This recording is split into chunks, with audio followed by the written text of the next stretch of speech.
어, 8월 넷째 주입니다. 잘 지내셨죠? 네. 사회적 거리두기 2단계가 오늘부터 전국적으로 시행됐습니다. 잘 알고 계시죠? 네, 어저께 이렇게 공지를 하긴 했는데 우리 청년들이 또 질문한 청년들도 있었던 것 같아요. 50명 이하로 모여야 하는데 그러니까 예배에 좀 더 명확한 기준을 제시해야 하지 않나라고 이렇게 질문하신 청년들도 있는데 저는 예언자는 아니지만 오늘 예배당에 이만큼 올 줄 알고 있었습니다. 딱 요만큼, 50은 안 되는 그만큼. 제가 대충 봐서 한 40명 정도 오신 것 같은데, 각자가 있는 위치에서 예배당이든 예배당이 아니든 상관없고요. 어디에서든 거리 유지 잘 하시고 정부의 지침 잘 따라주시고 예배에도 잘 참여하시는 저와 여러분이 되었으면 정말 좋겠습니다. 먼저 우리 교회가 지금 내일부터 하게 될 이야기인데요. 코로나19에 대한 정부와 대전시의 지침에 따라 우리 교회도 내일부터 9월 6일까지 주일까지인데요. 모든 예배를 비대면 온라인 예배로 전환하기로 했습니다. 새벽 기도회, 수요 기도회, 주일 예배 모두 이렇게 포함됩니다. 특별 새벽 기도회가 원래 준비되어 있었거든요. 8월의 마지막 날부터 9월 첫째 주가 특세가 있었는데 연기되었고요. 그리고 앞으로 2주 동안은 9시부터 5시까지만 교회를 개방합니다. 기도하시러 오시고 싶으실 텐데 또 2주 동안은 각자의 처소에서 기도하셔야 할 것 같습니다. 그러니까 내일부터는 새벽 예배 없습니다. 다음 주 예배는 저와 여러분 그 예배의 순서를 맡은 사람들만 이 자리에 오시면 되겠습니다. 지난주에도 말씀드렸지만 우리 공동체는 계속해서 개편을 준비하고 있습니다. 2학기의 방침, 저희 교회의 2학기 방침은 전면 비대면입니다. 계속해서 이런 어려운 시기가 이어진다면 계속 비대면을 시행할 거고요. 대면 모임이 까다롭고 어려운 시기이고 또 1학기 때는 우리가 좀 아쉬움이 있었기 때문에 비대면으로 또 하고자 하는데요. 또 8월 잘 쉬면서 여러분 9월을 잘 준비했으면 좋겠는데 지난주에도 말씀드렸지만 여기에 계신 분이나 지금 자기의 위치에서 인터넷으로 예배하시는 분들 모두에게 9월의 섬김에 여러분들이 참여해 주셨으면 좋겠다는 권면을 드립니다. 저희 바울 공동체에서는 지금 설문하고 있어요. 다음 텀에 비대면 모임에 참여할 건지 참여하지 않을 건지를 우선 해야 되는데 비대면 모임이 두렵고 어려우신 줄 알고 있습니다. 그런데 지금 저와 여러분들이 그거 하고 있잖아요. 뭐 하고 있죠? 스스로 학습 기억나시나요? 잘 되시나요? 쉽지 않죠.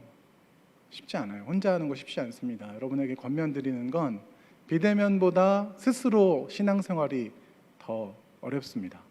기회비용이라는 말을 알고 계시잖아요. 무언가를 선택했을 때 포기해야 하는 가치. 그렇죠. 저와 여러분은 어차피 이 인생이 하나님을 위하여 하나님을 따라서 살아가는 건데 여러분의 삶에서 비대면 목장 모임보다 더 하나님을 경험할 수 있는 것이 있다면 주저없이 그것을 선택하십시오. 그런데 그렇지 않다면 고민하셔야 합니다. 여러분, 신앙생활은 생각보다 떠내려갑니다. 여러분이 그 자리에 있지 않으면, 여러분들이 매주일 예배하지 않으면 그 자리에서 떠내려가고 있음을 고백하게 될 거예요. 매일매일 기도의 자리나 매일매일 말씀의 자리가 우리에게 필요한 이유는 우리가 고3 때 그런 이야기 하잖아요. 고3 첫 시험이 마지막 시험의 점수다. 그럼 1년 동안 뭐 한 거죠? 계속 그 점수 갖고 있던 거죠. 아무도 공감하지 않는데 저희 때는 그랬어요. 저는 03학번이니까 어쨌든 저희 때는 그랬습니다. 제가 3월에 시험 보고 11월에 시험 봤는데 같은 점수가 나온 거죠. 여러분하고 다른 인생입니까? 어쨌든 신앙생활은 저와 이와 비슷하다고 생각합니다. 여러분, 신앙생활은 만만치 않습니다. 가만히 있으면 흘러 떠내려가요. 그렇다 그래서 제가 여러분의 구원이 떠내려간다는 이야기가 아니라 하나님은 여러분을 붙잡고 계신데 여러분이 하나님을 붙잡고 있음이 힘이 없어집니다. 그래서 우리는 늘 말씀과 기도를 사모해야 한다라고 배우고 듣는 건데 그 자리를 사모하시는 저와 여러분이 되었으면 좋겠습니다. 설교 다 한 것 같지만 시작도 안 했죠. 웃음소리도 안 들리는 정도로 사람이 안 온 건가요? 어쨌든 자, 오늘 그리고 다음 주로 우리는 여호수아를 마무리합니다. 지금 지난주에 제가 저와 여러분이 14장 나눴어요. 기억나십니까? 14장에서 갈렙 이야기 했었거든요. 갈렙, 그 멋진 분 있잖아요. 뭐 가나안 땅에 갔다 왔을 때 그들은 우리의 밥이다라고 이야기했던 갈렙. 그리고 지난 여호수아 14장에서는 무슨 이야기합니까? 헤브론, 그 산지, 거기를 내게 주옵소서. 제가 지난주에 한 이야기는 그 땅이 아브라함이 하나님과 언약했던 땅이기 때문에 내가 하나님과 언약하고 하나님의 말씀이 있는 자리를 사모한다라고 제가 말씀을 드린 기억이 지난주에 있습니다. 그 14장 이후에 오늘은 20장입니다. 우선 계속해서 읽고 있는 여호수아를 크게 세 부분으로 나눈다면 이제는 여러분들이 다 기억하시겠죠? 여호수아를 세 부분으로 나누면 하나는 전쟁이고 하나는 땅 분배고 하나는 여호수아의 말이 잘 안 나오네요. 정말 춥죠? 에어컨을 꺼달라는 얘기가 아니라 오늘 그렇게 떨리는 것 같긴 한데 다시 하겠습니다. 전쟁, 땅 분배, 마지막 여호수아의 예언 이렇게 됩니다. 전쟁을 앞에 쭉 해왔잖아요. 쭉 해오고 그 다음에 땅 분배가 이루어지는 첫 장면이 갈렙의 이야기였고 그 갈렙에 뒤이어서 제가 처음에 왜 갈렙이 나왔냐면 유다 지파 이야기를 하기 위해서였고 그 다음에는 누가 나오냐면 에브라임 지파가 나옵니다. 이 순서는 왜 이렇게 정해졌냐라고 하면 남유다가 그 전통성을 가지고 가요. 그러니까 북이스라엘과 이스라엘이 큰 하나의 나라였는데 그 큰 하나의 나라가 언젠간 분열되거든요. 그 분열된 그 두 나라가 되는데 그 남쪽 나라의 머리는 유다였고 북쪽 나라의 머리는 누구입니까? 제가 많이 이야기했죠. 에브라임입니다. 그래서 먼저 땅 분배가 어떻게 진행되냐면 유다 지파의 땅 분배가 적혀 있고 그 다음에 그러면 누가 나옵니까? 에브라임 지파의 땅 분배가 적혀 있고 그 다음에 남은 지파의 이야기가 쭉 적혀 있는 것이 15장부터의 내용이에요. 15장부터 19장까지 그렇게 쭉 읽어 나가실 수 있고 그리고 오늘 본문 20장은 이제 도피성이라는 이야기를 합니다. 그리고 21장에서는 레위인들에 대해서 이야기합니다. 레위인들에 대해서 왜 이야기하냐면 레위인들은 땅이 없어요. 무엇이 기업인지 또 짚고 갑니다. 지난주에도 제가 잠깐 말씀드렸던 것 같은데 땅을 나눠주잖아요. 지금 14장부터 20장까지 그러니까 뭐 도피성까지 해서 20장까지 땅을 나눠줬는데 레위는 기업이 없습니다. 그것에 대한 설명을 21장에 하고 있습니다. 그렇게 끝난 다음에 22장부터 24장까지 여호수아가 이스라엘 백성들에게 하는 말 그렇게 하면 여호수아서가 이렇게 끝이 나는 거죠. 오늘은 20장의 내용인데요. 모세의 율법과 이스라엘 역사에서는 도피성이라는 독특한 규정이 있습니다. 이 법은 출애굽기 21장 13절에서 처음 암시돼요. 뭐라고 거기 적혀 있냐면 사람을 쳐 죽인 자는 반드시 죽일 것이나 만일 사람이 고의적으로 한 것이 아니라 나 하나님이 사람을 그의 손에 넘긴 것이면 내가 그를 위하여 한 곳을 정하리니 그 사람이 그리로 도망할 것이며 이렇게 19장 출애굽기 21장이죠. 거기에 처음 이렇게 나오고요. 이 법은 민수기 35장에도 나오고 신명기 19장에서도 나옵니다.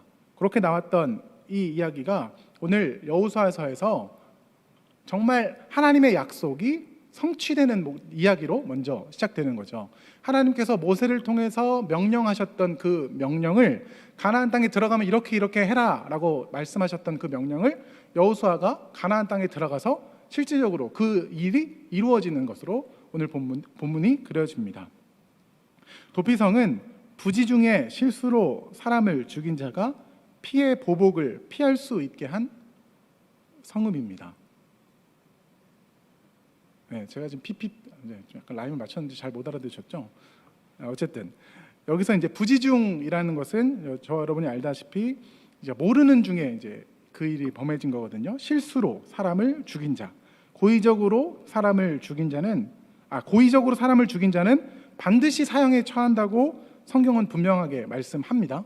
다른 본문이죠. 그런데 3절에 나오는 근데 여기에서는 오늘 우리가 읽은 본문에서는 알지 못하고, 그러니까 이제 오살이라고 하는데 잘못 살인한 자에게는 어떤 이제 유해가 벌어지게 되는데, 우선 3절 말씀에 보면 피해 보복자라는 말이 나와요. 오늘 본문 히브리서래요. 제가 히브리서 펴놓고 있어가지고. 오늘 본문 여호수아 3장에 보면, 죄송합니다. 여호수아 20장 3절에 보면 부지 중에 실수로 사람을 죽인 자는 그리로 도망하게 하라. 이는 너희를 위해 피해 보복자를 피할 것이다. 피해 보복자라는 말이 여기 나옵니다. 피해 보복자라는 말은 무엇이냐면 그러니까 예를 들어 이런 거예요. 저는 이제 누나가 있으니까 제 누나가 이제 누군가에 의해서 죽임을 당하잖아요. 그러면 그 죽임에 대한 보복권이 그 친척들한테 있어요. 그러니까 내 가족이 누가 죽었으면 그 죽임 당한 만큼 그한테 가서 그를 죽일 수 있는 그 권한이 있던 거죠. 피해 보복자.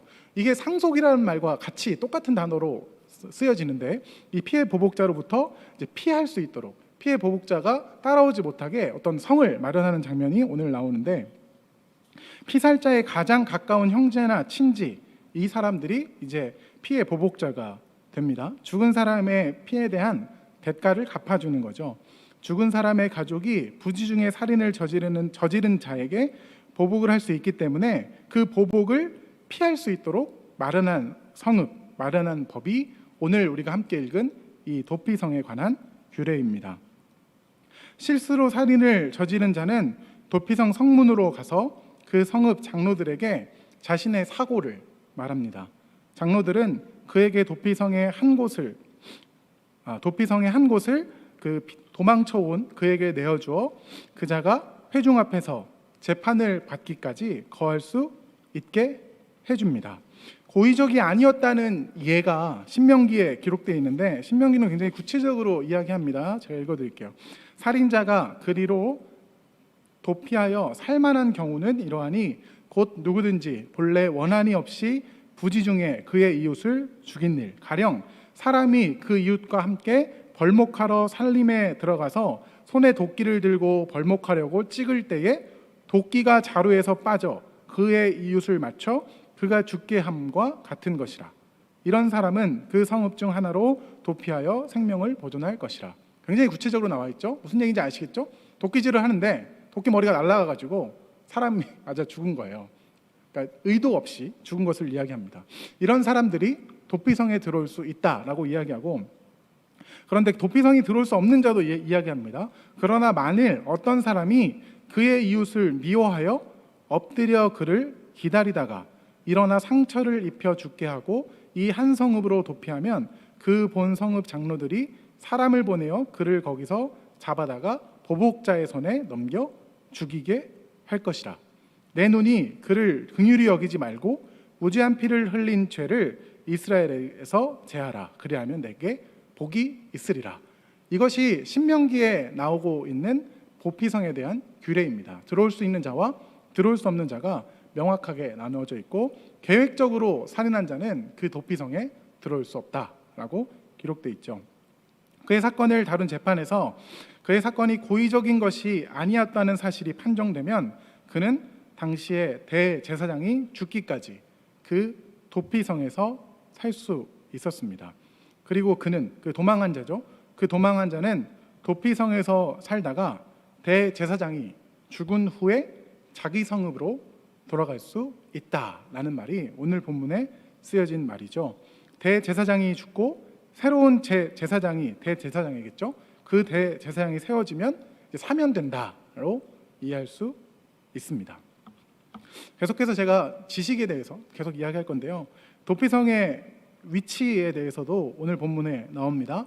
우리가 계속해서 이야기하고 있는 그 땅은 요단강이 이렇게 가운데 있고, 자, 같이 따라오세요. 요단강이 있고, 요단강 여러분이 봤을 땐 동이든 서든 왼쪽과 오른편이 있는 거예요.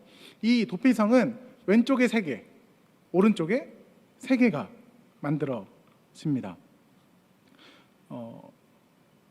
제가 읽어볼게요. 신명기 19장에서도 이렇게 시작하는, 내 하나님 여호와께서 내게 기업으로 주시는 땅 전체를 3구역으로 나누어 길을 닫고 모든 살인자를 그 성읍으로 도피하게 하라. 네, 이 본문에서는 요단 서편, 그러니까 가나안 땅, 실질적 가나안 땅만 이야기합니다. 조금 헷갈릴 수 있는데 지금 신명기에서는 강 건너 땅만 지금 이야기하고 있어요. 그래서 세 개가 되는 거고요. 오늘 읽진 않았지만 민수기 35장에도 도피성이 그려지는데 거기와 오늘 본문에서는 6성읍을 이야기합니다. 요단 서쪽, 이게 이제 요단 서쪽이 뭐냐면 이제 건너온 땅이거든요. 그러니까 건너온 땅, 강 건너의 땅.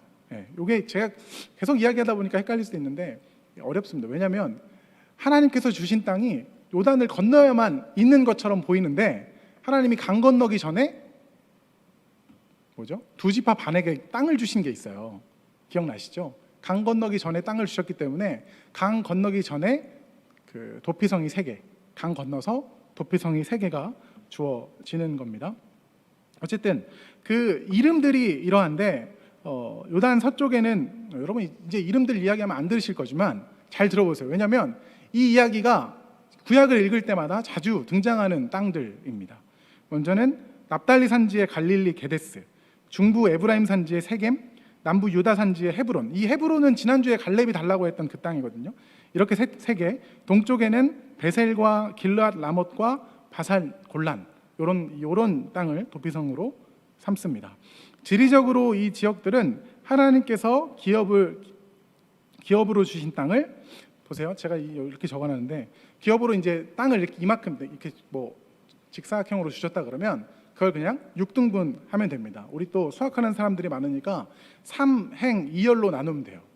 그렇죠? 3행 2열로 이렇게 나눈 다음에 이렇게 나눠요. 그 다음에 거기에 하나씩 이렇게 있어요. 그렇게 떨어뜨려서 하나님께서 이 일을 만듭니다. 왜 그러냐면 신명기 19장에 이런 말씀이 있어요. 그 피를 보복하는 자의 마음이 복수심에 불타서 살인자를 뒤쫓는데 그 가는 길이 멀면 그를 따라 잡아 죽일까 하노라. 그러니까 이스라엘 땅이 이렇게 생겼다고 하면 곳곳에 하루길에 갈 수 있는 곳에 그 도피성을 만들어 놔서 무조건 하루 안에 거기로 피신할 수 있도록 도피성을 만듭니다. 왜 그렇습니까? 따라오는 자가 그를 잡아 죽일까 봐 가까운 곳에 만들었죠. 그래서 이스라엘 전역 어디에서나 하루길 이내에 도피성은 도착할 수 있었습니다. 그뿐 아니라 이 성을 향한 도로는 엄청 넓었다라고 하는데 14m 이상 되었다라고 해요. 도피성을 가는 도로가 14m, 폭이 14m가 되었다라고 하고요. 그리고 늘 1년에 한 번씩 이 길을 정비했다라고 합니다. 도피성에 갈 수 있는 길을 정비했다라고 하고 또 길을 잃지 않도록 도피성을 가는 방향을 놓는 표지판들이 곳곳에 배치되어 있었다라고 합니다. 그리고 이 6개의 성은 모두 높은 곳에 있었다라고 합니다. 오늘 본문에도 서쪽 편에 보면 산지라고 나오거든요. 다 산지에 있어요. 그런데 이 이스라엘 백성들에게 산지는 안전한 곳이라는 의미가 있거든요. 안전한 곳이다라는 의미가 있기 때문에 그렇게 있었죠. 그리고 이 도피성은 오늘 본문 마지막 부분에 이렇게 기록되어 있는데 이스라엘 백성뿐 아니라 함께 사는 이방인들도 들어갈 수 있었습니다. 부지 중에 살인한 자, 이방인이라고 할지라도 그들은 도피성에 들어가서 살 수 있었던 거죠. 오늘 본문 9절에 이는 곧 이스라엘 모든 자손과 그들 중에 거류하는 거류민을 위하여 선정된 성읍이다 라고 말씀하십니다. 하나님께서는 이 법을 이방인들에게도 적용시켜 주시는 거죠. 이 도피성 제도의 1차적인 설치 이유는 무엇이냐면 피해 보복이라는 악순환을 막고자 함입니다. 도피성 제도는 비고의적인 살인자의 생명을 보존하기 위한 제도로서 특히 살해당한 자의 친척 등으로 구성된 보복자, 아까 말씀드렸죠? 보복자들에게로부터 생명을 보존시키기 위해 마련된 제도입니다. 여러분 구약 성경을 읽다 보면 그런 부분 기억나시잖아요. 눈에는 눈, 이에는 이. 판단하기 전에 내 딸, 내 아내, 나의 누이, 오빠 죽었으면 죽은 걸 가지고 사람들이 가서 이제 보복하는 건데 그 보복을 이제 좀 어려운 말, 어렵진 않지만 잘 안 들어본 말로 동해 보복법이라고 하는데 이게 이제 고대에 있었던 모든 나라들이 갖고 있던 구약 성경에도 적혀 있지만 함무라비 법전에도 이 글이 이런 어떤 법이 그대로 적혀 있다는데, 우선 죽었으면 가서 죽일 수 있는 거예요. 그런 권리가 있는 겁니다. 그런데 중요한 것은 무엇이냐면 저도 그런 생각을 하고 할 때가 많은데, 여러분 그러니까 내 아내가 죽으면 너무 슬픈데, 잠깐만요. 뭐 내 딸이 죽어도 너무 누가 죽어야 되지? 하여튼 누가 죽었어요. 나랑 가까운 사람이 죽었는데, 그 죽은 사람의 보복을 하러 가면 여러분은 그 사람만 죽이겠습니까? 그 사람의 아내까지 죽이겠습니까? 여러분 착해서 안 죽일 수도 있는데, 제가 저희 딸 얘 많이 들잖아요. 저희 딸이 어디 가서 맞고 오면, 가서 야 좀 얼굴 한 대 맞고 오면 가서 얼굴 한 대 때린 다음에 한 대 더 때려야 속이 시원하잖아요. 저만 그래요. 맞아요. 하여튼 근데 생각보다 저와 여러분의 마음은 한 대 맞으면 한 대로 돌려주지 못합니다. 법은 이제 그렇게 거기까지 규정을 하는 거고, 또 오늘 이 법에서는 이 그러니까 보복률대로만 판단할 수 있게 하는 근거의 구절도 되는 겁니다. 그러니까 사회 질서를 유지하기 위해 그 동해보복법을 세웠는데, 거기에 그것에 근거하지 않고 사회적 약자, 우선 일부러 죽이지 않은 사람들을 배려하기 위해 그들을 분리시켜 주는 법이었던 거죠. 또 한편 피해 보복자, 그러니까 죽은 사람의 누이나 동생에게도 실수로 살인한 자를 분리하심으로 잘못된 살인을 피하게 만들어 주는 것. 보면 복수는 복수를 낳고 복수는 복수를 낳고, 아닙니까? 네, 그렇지 않습니까? 제가 누군가에게 당하면 저는 이를 막 갈죠. 요즘에 제가 봤던 드라마 중에는 그 이태원 클라스라고, 그 누구죠? 그 잘생긴 친구, 머리 빠박이 그 친구가 거기 장산가를 무너뜨려야 하는 이유가 무엇입니까? 마음속에 있는 복수심에서 시작되잖아요. 아버지, 제가 띄엄띄엄 봤나요? 아닌가요?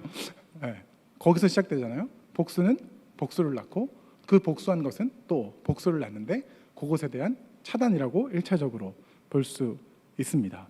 저와 여러분이 오늘 본문 안에서 이 본문을 같이 읽으면서 나누고 싶은 이야기는 무엇이냐면, 오살한 자에게 주시는 하나님의 은혜인데, 그 잘못 죄를 저질렀지만 사람이 죽었기 때문에 사람을 죽인 만큼의 대가를 받아야 하는 거잖아요, 제3자 입장에서는. 그런데 오살한 자 입장에서는 너무너무 억울한 사건이 되어버리는 거죠.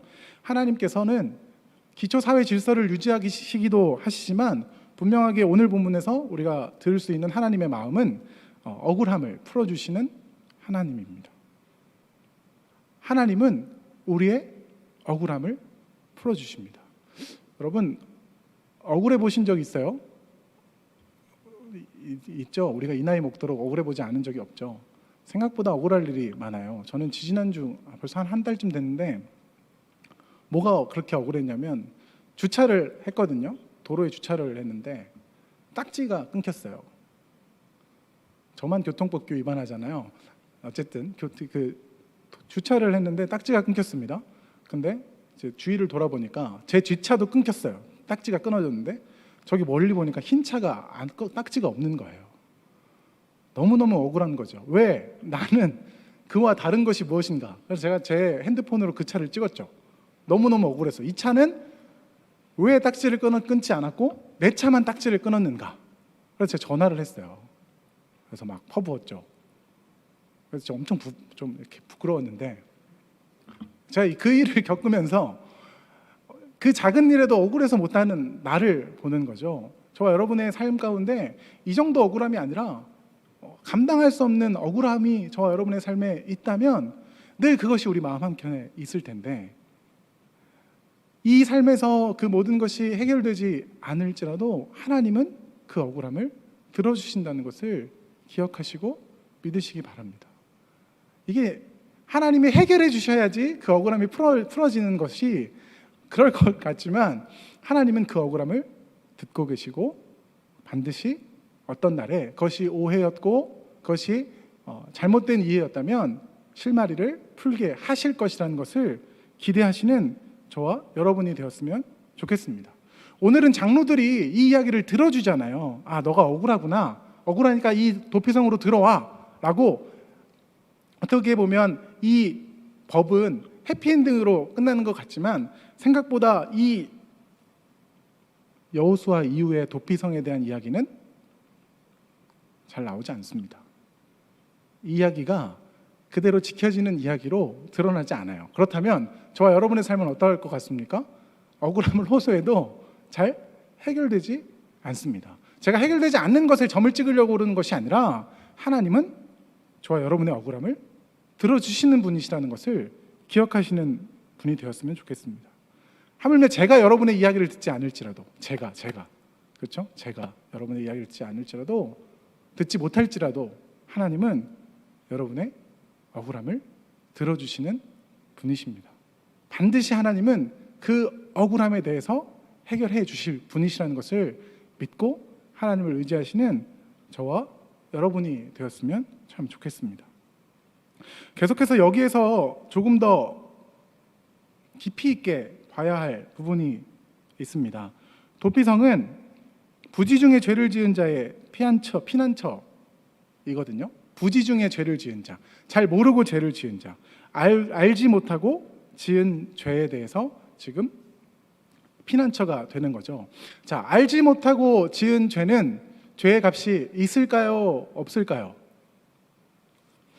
질문입니다. 여러분이 알고 지은 죄, 그러니까 알고 지은 죄는 내가 잘못했잖아요. 그러니까 죄에 대한 값을 그러니까 요구하시면 내어줘야 될 것 같지만, 알지 못하고 지은 죄의 죄값은 있을까요? 없을까요? 네, 다 있다고 말씀하시는 거잖아요. 보시면 오늘 본문에 누가 죽기까지는 사면이 되지 않습니다. 그 누가 누구입니까? 대제사장이거든요. 알고 지은 죄이든 모르고 지은 죄이든 죄는 대가로 나타납니다. 모르고 지은 죄에 대한 대가가 대제사장이 죽는 죽음으로 나타나죠. 저와 여러분은 알고 지은 죄도 있고 모르고 지은 죄도 있는데, 알고 지은 죄는 어떻게 됩니까? 저와 여러분이 알고 짓는 죄들이 있잖아요. 죄인 걸 분명히 알아요. 그런데 저와 여러분이 죄를 짓죠. 지금 이 본문만 보면 알지 못하고 지은 죄는 사면 당하는 것 같고, 알고 지은 죄는 사면받지 못할 것 같지만 저와 여러분 성경을 그렇게 읽지 않죠. 알고 지은 죄도 죄의 대가가 필요하고, 모르고 지은 죄도 죄의 대가가 필요합니다. 죄의 대가는 이 본문에서 사람이 죽은 것에 대한 대가를 성경이 뭐라고 기록하냐면, 민수기 35장 33절에 이런 말이 있어요. 너희는 너희가 거주하는 땅을 더럽히지 말라. 피는 땅을 더럽히나니 피 흘림을 받은 땅은 그 피를 흘리게 한 자의 피가 아니면 속죄함을 받을 수 없다. 내가 누군가를 찔러 죽였잖아요. 제가 죽였죠, 그 사람을. 그러면 이 피가 땅에 떨어져서 이 땅을 더럽게 하는 거예요. 이 땅을 더럽게 하는 이 땅에 대한 속죄, 이 땅을 깨끗하게 할 수 있는 방법은 뭐냐면 찌른 자가 피를 흘려야 돼요. 이해가 돼요? 되게 옛날 법인 것 같지만 하나님의 방식이 이렇습니까? 찔러 죽은 자가 피가 흘리면 찌른 자의 피가 그 피를 덮어야 그 땅이 깨끗해지는 거예요. 이게 알고 지은, 그러니까 어쨌든 모든 것은 피에 대한 대가가 있어야 한다라는 것을 성경이 이야기하는 거거든요. 그 피를 그냥 넘어갈 수 없어요. 그 피는 반드시 누군가가 해결을 해야 합니다. 그것이 알고 지은 죄이든 모르고 지은 죄이든. 저와 여러분은 알고 죄를 짓는 것도 있고 모르고 지은 죄도 있는데, 그 모든 것을 오늘 본문에서 이 대제사장이 안고 죽는 겁니다. 오늘 본문만 보면 죄를 모르고 짓는 사람만 해방을 받을 수 있겠네요, 우리가 이렇게 해석하는 것이 아니라, 모르고 지은 죄에도 죄의 대가가 필요하다라고 저와 여러분은 이 본문을 읽어야 하는 거죠. 알고 지은 죄에 대한 대가가 반드시 필요하고 모르고 지은 죄의 대가가 반드시 필요합니다. 근데 그 죄를 누가 죽음으로 사면시키냐면 대제사장이라는 거죠. 이 대제사장, 왜 대제사장이라는 분이 죽어야만 하냐면 이것은 그림자이기 때문이에요. 이건 그림자입니다. 구약 성경은 그림자고 신약 성경에서 그 그림자가 실체로 나타나거든요. 지금 오늘 본문에서 도피성에서 누군가를 살리고 죽는 대제사장은 저와 여러분이 오늘을 살고 있는 저와 여러분에게는 누구로 나타납니까? 바로 예수 그리스도로 나타나시는 거예요. 그래서 이 본문이 우리를 위해 죽으신 예수님의 사역으로 읽힐 수 있는 겁니다. 저와 여러분의 죄 때문에 돌아가셨던 그분, 저와 여러분이 알지 못하는 죄 때문에 돌아가셨던 그분이 우리 죄를 짊어지시고 돌아가셨다는 것을 오늘 본문을 통해 우리는 한 번 더 읽고 있는 것이죠. 결국 죄로 죽을 수밖에 없는 우리들을 품고 대제사장으로서 죽으시는 모습, 구원을 얻도록 그리스도를 예표하는 모습이 오늘 이 도피성에 나타나 있는 겁니다. 이 도피성은 재미있는 게 있는데 살인을 저질렀으면 자기가 도망을 쳐와야 한다라는 것이 있어요. 그러니까 저와 여러분은 하나님의 은혜로 우리가 왔지만 저와 여러분은 죄를 지으면 도피성으로 들어와야 돼요. 도피성은 지금 제가 누구라고 말씀드렸죠? 예수 그리스도 안으로. 그러니까 결국 이 예수 그리스도라는 그러니까 실체는 보여지는 것은 없지만 예수 그리스도 안에 우리가 숨는 거예요. 그분이 우리의 죄를 짊어지실 분이시기 때문에. 두 번째는 뭐냐면 이 도피성에 있다가 대제사장이 죽기 전에 나가면 어떻게 될까요? 죽습니다. 피해 보복자가 성 밖에서 기다리고 있다가 그가 나왔을 때 죽이면 그는 죄에 대한 대가를 묻지 않아요. 그러니까 치르지 않습니다. 거기서 나가면 죽는 거예요. 저 여러분이 어떻게 이걸 다시 읽을 수 있겠습니까? 예수 그리스도 안에서 나가면 죽는 겁니다. 도피성이 누군지 알고 그 안에 있다가 얼마나 답답했겠습니까? 얼마나 고향에 가고 싶겠어요. 저와 여러분의 고향이 세상이라면 예수 그리스도 안에서 자꾸 세상으로 나가고 싶은, 어디가 고향입니까? 애매한 부분이긴 한데, 그리스도 안에서 밖으로 나가면 여러분 죽습니다. 죽어요. 지금 영적인 죽음만을 이야기하는 것처럼 느낄 수도 있고 볼 수도 있고 그렇게 읽을 수도 있는데, 그리스도 안에만 새 생명이 있다라고 저와 여러분은 이해하고 살아가고 있지 않습니까? 오늘도 저와 여러분이 세상을 갈망하고 세상을 쫓아 나아가면 죽는 겁니다. 예수 그리스도 안에 오늘도 계속해서 우리가 에베소서 읽을 때도 같이 봤었는데 in Christ 기억나시죠? 예수 안에 그것을 살아있다라고 계속 이야기하기 때문에 도피성에서 나가면 죽어요. 도피성은 예수 그리스도의 예표라 그랬습니다. 그 안에 있는 겁니다. 저와 여러분은 늘 그 자리에 있는 거죠. 약속의 시간 3시 13분이 되었죠. 그런데 아까 전에 제가 그 지명에 대해서 한번 이야기해보자 잠깐 했던 이유가, 그 지명에 대한 뜻을 한번 보면 조금 더 예수 그리스도의 예표라는 것이 좀 더 구체화될 수 있는데, 첫 번째 지명인 게데스라는 것은 이제 거룩하다라는 이름의 뜻을 갖고 있는데, 그것은 그리스도의 거룩하심을 이야기합니다. 예수님은 그 누구와도 구별되신 분이시며 우리의 구원자이심을 말한다고 볼 수 있고, 그를 믿는 자들은 구원하시고 하나님의 자녀로 구별하신다라고 우리가 읽을 수 있습니다. 두 번째는 세겜인데요. 세겜은 어깨 짐을 뜻해요.